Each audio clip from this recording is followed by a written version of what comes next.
and welcome to the Sumner County Sports Show, episode 3 of this spring. I'm your host, Blaine Keller, and really just an incredible week that we've got in store here for Sumner County Sports in store here across the mid-state. I think looking at just the weather, and as a sports reporter, you dream of weeks like this where the sun is in the sky, there's not a cloud in sight, not a chance of rain.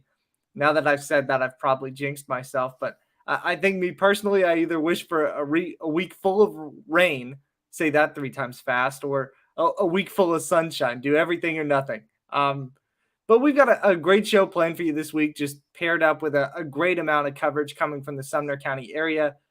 Bringing in our guest for today's Sumner County Sports Show, we welcome in Zach DeFrancesca, Liberty Creek boys soccer coach. Coach DeFrancesca, how are you? Doing great. How are you, Blaine? I'm great. And, I talked with Justin Martin, Hendersonville baseball coach, for our first show. He was a Springfield guy before then, actually taught me in some Springfield classes, and still got the Robertson to Sumner pipeline going here today. I mean, it's easy. I mean, we're already familiar with each other, which makes the conversations a lot lighter and a lot easier to kind of go through. So it really does. I think introducing myself to some of these coaches in Sumner County has been a bit of a daunting task. But it's easier. You're one of the more easier guys to talk to in the first place, I think. But,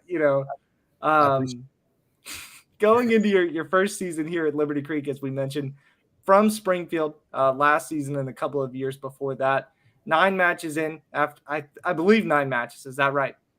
7 regular season matches in. Okay. So 7 regular season matches in. I know you've had some craziness there with kind of eligibility and junior varsity and stuff like that, but going through this first spring at Liberty Creek, just your overall thoughts of how you think it's gone so far. I think we've done pretty well. We got our first win. We had our first game, and it was a JV game, technically, so we could get eligibility players to get them games and things like that. And we won that one. And getting that first win is huge, and being able to get it the first game out really kind of allowed us to kind of relax a little bit and not have that hanging over our heads. But after that, we hit a little rough patch. I mean, we're a very young team. So we kind of went from there, but we've shown resilience in the past couple games, and we came close against Portland. I think we had a really good shot there. And last night against Macon County, we tied 0-0, and you're starting to see things kind of come together a little bit more. And you're starting to see this culture that these guys are helping to create really kind of start shining through and really making itself known. Yeah, the first time I talked with you was after that district opener against Greenbrier. I believe it was a 7-3 game.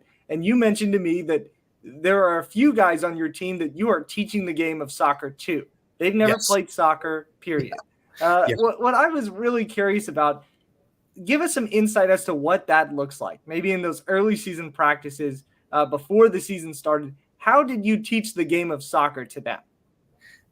So we really broke it down and kept it really, really simple of like, hey, the first step we have to figure out is just like how to control, how to pass the ball, how to receive the ball, things like that, how to dribble.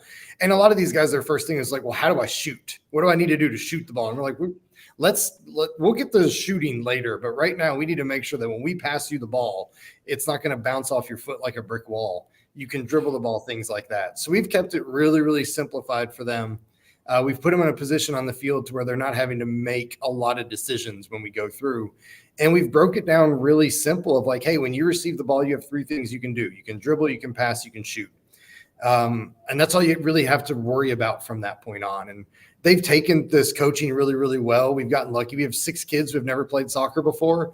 And I think at this point in the year, 7 games in, you can't tell as much. And that's a tribute to their coachability and these kids being willing to be like, hey, tell me what we need to do. We'll do it. And they're all on board with it, which is a huge thing. And it's massive help getting these guys and teaching them from the very beginning and how to just start playing the game. Positionally, was there a challenge in finding a spot for these guys when they don't have knowledge of the game, I guess? Did you have to try to figure out, just based on size and their individual talents, where they ended up playing? We went with just their athletic ability. We looked at a few of them and were like, hey, you have great speed when you're out there and you're pushing. We're going to put you here. You're a little bit more physical. You're good with the ball. We're going to put you here. and we allowed their athletic ability, what their natural talents were going to be, and just go from there. We've had basketball/football player come in, and I'm like, okay, you've played these positions there. Here's the natural correlation athletically in which you've seen before in the past, kind of take you into the next level. So we're very much catering to what they already can do athletically, experience-wise, and going from there. So we even got a kid who played catcher in hockey. Well, guess what? You're going to go be a goalie. This is going to be the most natural thing for you. See ball, stop ball, straightforward there. Guys who run cross country were like, hey, we're going to put you outside because you can run all day anyway. We're just going to have you outside running all day. And I think that aspect of things and not pushing them into a place or shoehorning them in is like, this is what you do. You're new. You're going to go here, has really helped their development across the board. I was going to ask if you could give me some actual examples as to how those sports correlated, but man, that's wonderful. That's crazy. Just thinking of somebody playing catcher and then hockey. I mean, those all together, especially in this area, those are two sports you definitely don't see people play at the same time. But how have you seen guys like that? Maybe your goalie, maybe those cross country kids that are on the outside for you become more knowledgeable in the game as this season has progressed? I think the biggest thing, like myself, my assistant coach Fish, we can say a lot of things. And I think the biggest thing is they've gone to their teammates who have played for a while and been like, hey, what am I doing here? How can I do this better? How can I do that better? And their teammates are helping them a lot too. And that says a lot about what they're doing on the field and the relationships that they're building. We can give them all the advice in the world. We can say, hey, look at this. Hey, look at that. I've told them, go watch teams play. Don't watch YouTube. Don't watch highlights. Go watch a game on Saturdays, on Sundays. See the professionals play. Find someone who plays the position you do and just kind of pay attention to what they're doing. And I think that's helped. But by and large, it's their teammates have kind of stepped in. And it's like, hey, you're doing great doing this. Just keep doing this. And then across the board of like, when we have downtime between school and games, you can find them in our field house playing and kicking the ball around in there. They're on the field playing and kicking the ball around out there. And you can see that even though a lot of these guys have never played before, they've taken to this game and you can tell that they truly enjoy playing to the point that they're playing on their own. And that's a huge step. Have you seen in a game this season that specific dynamic where one of your more experienced players has maybe coached up one of your players that's new to the sport? Oh, countless times. I couldn't even begin to say how often it's happened. I mean, I would say we have probably 5 or 6 guys who have played the vast majority of their lives. And, when we're out on the field, the coaches can only do so much. There's no timeouts. There's nothing like that. So a lot of times the players themselves on the field, these guys with the experience, are helping their teammates, being like, hey, shift here, move your body this way, open up a little bit different this way. And you're seeing these results happen as it goes. It's a really interesting dynamic that Liberty Creek finds itself in, especially being in Sumner County. And we talked about this earlier in the year, being surrounded by the talent that you're surrounded by. Hendersonville, Station Camp, Beach, White House, who's beaten all 3 of those teams this year. Even Portland and even Merrill Hyde, who was a Class A state semifinalist last year. What has that dynamic been like, trying to build up a program when you're surrounded by such history in this sport? I think it's tricky. I think when I came into this, I would talk to other coaches. They're going to be like, oh, you're going to be spoiled with all the players you're going to get. You're going to have talent this left, right, underneath chairs. It's going to be everywhere. And then looking at it now, I'm like, there is talent everywhere. Here, it's about unearthing it and finding it in the classrooms and finding it in the hallways and going for that route. As coaches, we've looked at it as like, we're building the program up. I want to build a program that's built on the success as just an athlete and as a student and as a young man across the board. But the thing that'll change things and really kind of push us to the next level is the culture that these kids are building on their own. I can only affect the culture so much. I can kind of set parameters and what my expectations are, but how they meet this thing, and if they do meet those expectations, depends upon these players. And all these super successful teams from Hendersonville to Beach to Merrill Hyde and things like that, and especially Station Camp, they have that culture of winning and kind of ingrained in their aspects now. So that's what that expectation is. And we have to build it up as on our own. And I think it'll come. But again, Station Camp didn't open up and win state championships. They had to build and they had to grow. And I think we'll be the same thing here. We just have to have that constant aspect of eventually, we'll have those athletes and we'll have that talent and we'll have that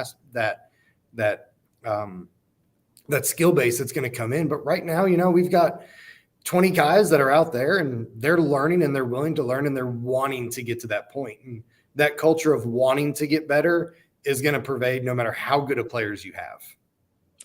Coach, I joked with you last night that I wouldn't give you any hardball questions, but this one's a bit of a follow-up to that. Is the expectation in a couple of years to be at the same level that these other Sumner County schools are at right now? Absolutely. And as a coach, like we talked yesterday before our game, and I was like, I don't like moral victories because it's just another way to describe a bad loss or a good loss. And a good loss is still a loss. And instead I've taken the term of stepping stone moments, finding spots to build from point A to point B to point C to point D and continue to build that process up. And my expectation is to be on that level next year. This year, we knew coming into this year is going to be a tough year, but we wanted to establish ourselves, establish our identity, figure out how we wanted to play. That way next year, when next year rolls around, we're ready to compete day one when we step out on the field. You talk about building up a program here in Liberty Creek in this first year of school. I noticed on your Facebook page a couple of days ago, something that does build a program, does build a culture a little bit. Talk to me about the buddies that you guys were with the Tennessee United Soccer Club a couple of weeks ago. That was one of the coolest things I've got to do as a coach, period, across the board. So the Tennessee United has a STARS program where they bring in kids who have special needs or developmentally delayed or some aspect of things. And they get to have a day where they just get to go play soccer and they get their coaching from athletes in the community and things like that, and other soccer teams, from Tennessee United teams to high school teams to anything.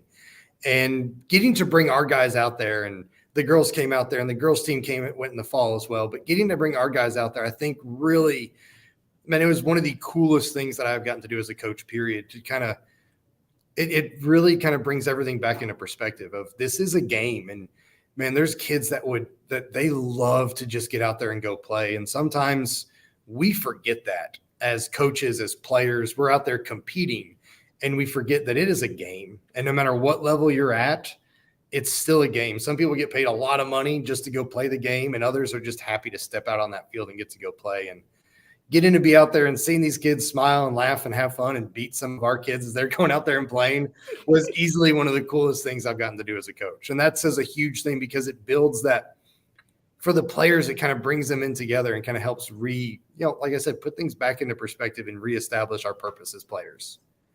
What all did it entail? Was it just kind of dribbling the ball around, kind of inter-squatting maybe a little bit between those two teams? What did that kind of entail for you guys?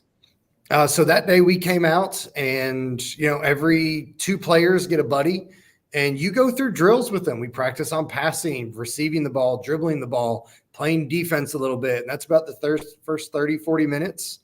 And then that last little bit, they break the field in half, and half the kids go to one side and play against each other, and half the kids go to the other side and play against each other, and they still have their buddies with them.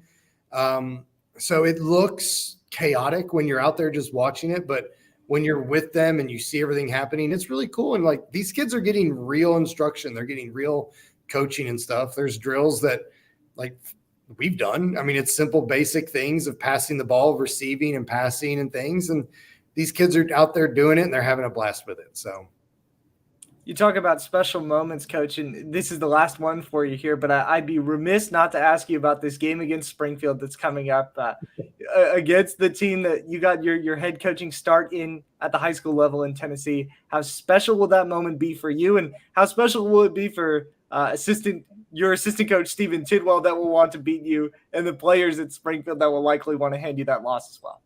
It'll be really special.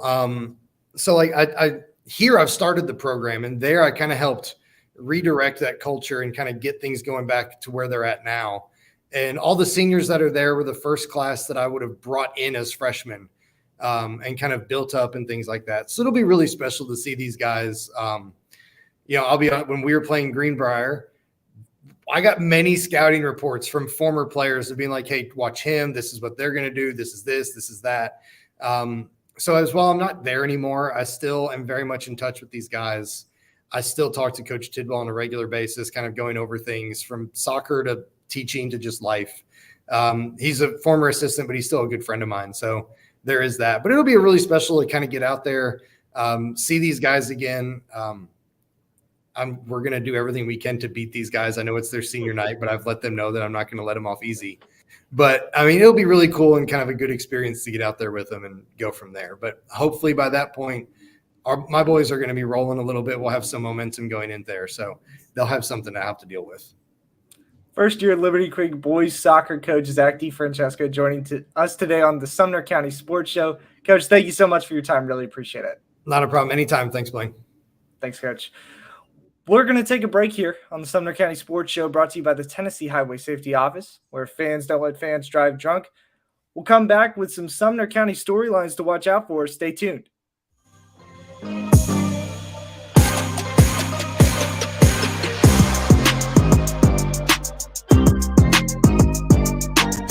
It was just a few drinks. I'm good. I thought it was good. After every game, we always have a few.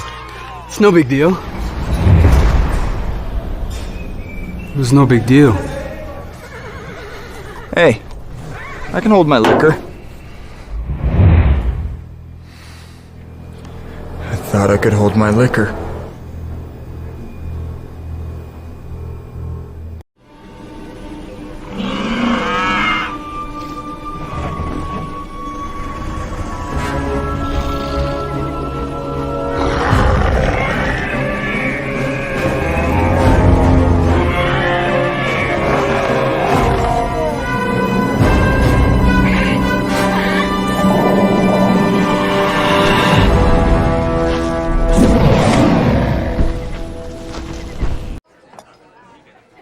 You've been putting back a few, and a few becomes a few too many. For a moment, you think about calling for a ride. Nah, you live nearby. What's the worst that can happen? You get pulled over, your insurance goes up, you lose your license, you total your car,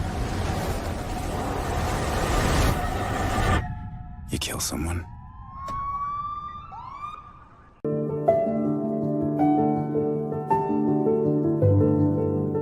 Welcome to the Omni Nashville Hotel. Urban elegance with a vintage touch. Our 800-room hotel opened up in the fall of 2013 with 746 guest rooms and 54 suites.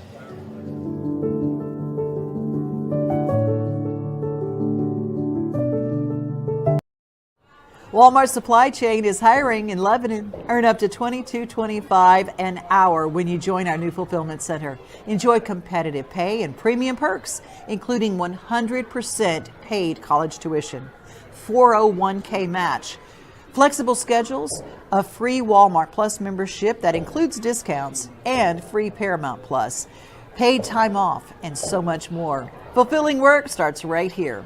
Text JOIN to 240-240. That's JOIN 240-240 to apply now. It's just a few cocktails at happy hour. It's just a few cocktails at happy hour. You really good try. There aren't any cops around. Didn't think there were any cops around. I drink and drive all the time. Sir, you've been in a serious crash. I need you to hang on, okay? Cover your hands, sir. Where you are right now? This is Chris Yao with Main Street Sports Today. Every show, Mo Patton and I welcome friends from all across the sports landscape, from high school coaches and reporters to national, college, and pro sports personalities. You never know who might stop by for a chat. AP Tennessee sports editor, three-time Tennessee Sports Writer of the Year 2020 TSWA Hall of Famer. She covers the Titans, the Predators, the Grizzlies, college football, and hoops. Please make welcome Teresa Walker. Former University of Tennessee, former Team USA Olympian, ex-Cy Young Award winner, R.A. Dickey. R.A., did I miss anything? Man, that was sweet. Yeah, I need to listen to that before I go to bed every night. That was nice. Has 5 sports Emmys. That's not bad for the other guy in Wham, Ryan McGee. Other guy in Wham married the best-looking girl, Bananarama, so other guy in Wham had a pretty good life. From preps to pros, we're taking on the sports topics you care about. Tune in across Main Street Media social platforms at 2 p.m. or on demand on your podcast distribution platform of choice.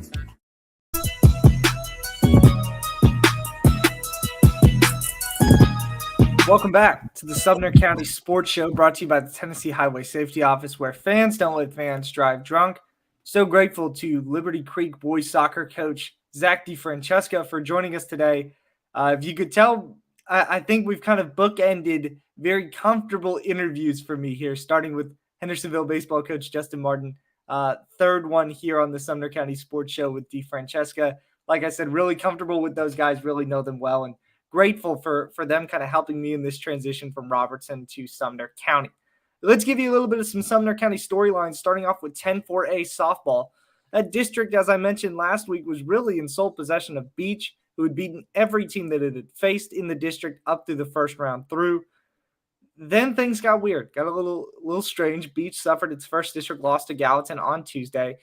And the Green Wave, despite having a losing record, now are tied in first place with Beach, which is just beyond strange to me. This is no slight at Gallatin, no slight at Beach or anything like that. Just, you don't expect, especially in such a competitive Sumner County district.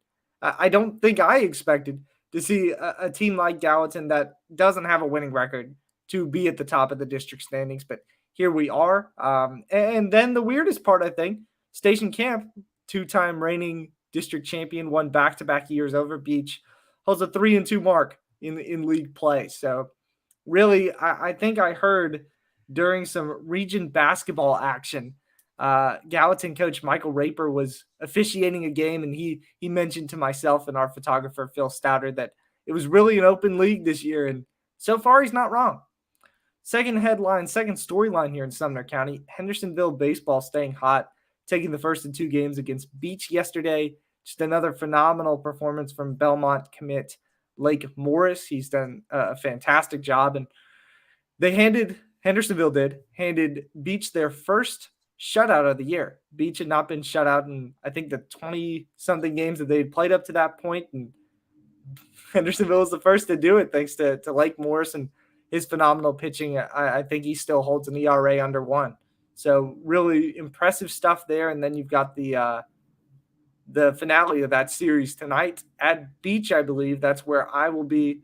We'll talk about that a little bit more later, though. My third storyline's, I think, the most interesting one of the entire week, and it may not be topped throughout the entire spring. Portland playing Liberty Creek last night. Liberty Creek takes a 3-0 lead after 3 innings, looking to split a series in District 9 3A play. Liberty Creek combines, I think, 4 or 5 pitchers, throw a no-hitter. Portland wins 9-4. Portland scores 9 runs without scoring a hit. I think it made waves. Rocket City Trash Pandas and Chattanooga Lookouts had a similar outcome over the weekend, and that made waves on ESPN and across the baseball community. I told Portland coach Seth Doxey when I saw that result between Rocket City and Chattanooga in the minor leagues, I didn't think I'd see it again in my lifetime because I haven't seen it yet. I saw it 3 days later. So that's just how baseball goes sometimes, I suppose. Anyways, Panthers sweep Liberty Creek. They stay atop District 9 3A. Really impressive year for them so far. No hitter aside. White House Soccer, last storyline here for this week, notched its 300th win as a program. Coach Mark Lambert responsible for a lot of those. And though the Blue Devils dropped a district game to White House Heritage last night, they've had a very impressive season on the pitch, beating Station Camp Hendersonville and Beach in consecutive contests. Really, they beat Portland too. So right now in the Sumner County standings, they're atop it. I know Beach coach John Ferguson joked as he was leaving the field of last week's Hendersonville Beach game that White House is in first place in their district, even though they are, of course, one classification lower. They're in Class AA. They're not in that district, but very funny quip there and really impressive season for White House after losing their first two games, beating those three in a row, and then beating Portland. It's going to be a really impressive region tournament for whoever comes out of there with White House, with Greenbrier, with White House Heritage. But congrats to White House for its 300th program win. Got one more commercial break here. It'll be a short one. Stick around for Game of the Week, Player of the Week, all of that stuff coming up on the Sumner County Sports Show.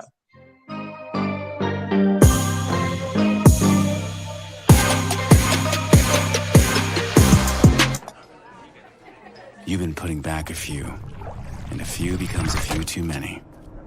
For a moment, you think about calling for a ride. Nah, you live nearby. What's the worst that can happen? You get pulled over, your insurance goes up, you lose your license, you total your car, you kill someone. It's just a few cocktails at happy hour. It was just a few cocktails at happy hour. You really good try. There aren't any cops around. I didn't think there were any cops around. I drink and drive all the time. Sir, you've been in a serious crash. I need you to hang on, okay? Tell me your name, sir. You are right.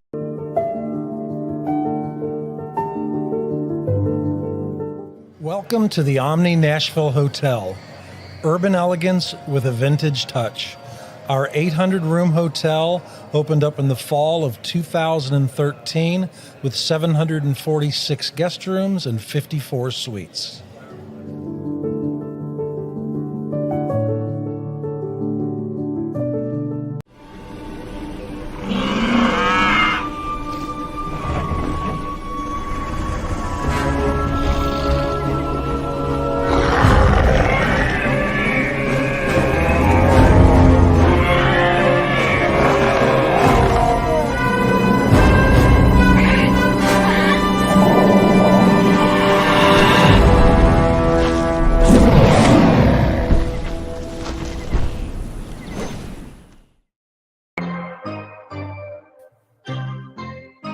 Some closing thoughts for you here on the Sumner County Sports Show, brought to you by the Tennessee Highway Safety Office. Blaine Keller here with another incredible show here. Credit to Justin Kulik, credit to Zach DeFrancesca, and everybody involved in making the first three of these shows really go off without a hitch. Game to watch out for, as I mentioned tonight, Hendersonville and Beach baseball series finale. Hendersonville's had good offense, great pitching this year. They really took advantage of some errors last night in order to pick up that first win in the series. Commandos going for the sweep. If you can't make it out there, make it to the Sumner County Track and Field Championships held on Thursday. Tuesday was the first iteration of it, I believe, with some field events. Thursday will be a lot of the sprints, the running, things of that nature. And Beach is the reigning champs in the Sumner County Track and Field Championships. They have a really solid program, but you have to check it out. You're going to have to be there to see who really pulls it off this year, if Beach defends its crown or if someone else is ruled champion. That's it for us today on the Sumner County Sports Show. Just an incredible show. Like I said, another great time here. Credit to everybody involved, and we'll see you same time, same place next week. Stick around for all things Sumner County sports.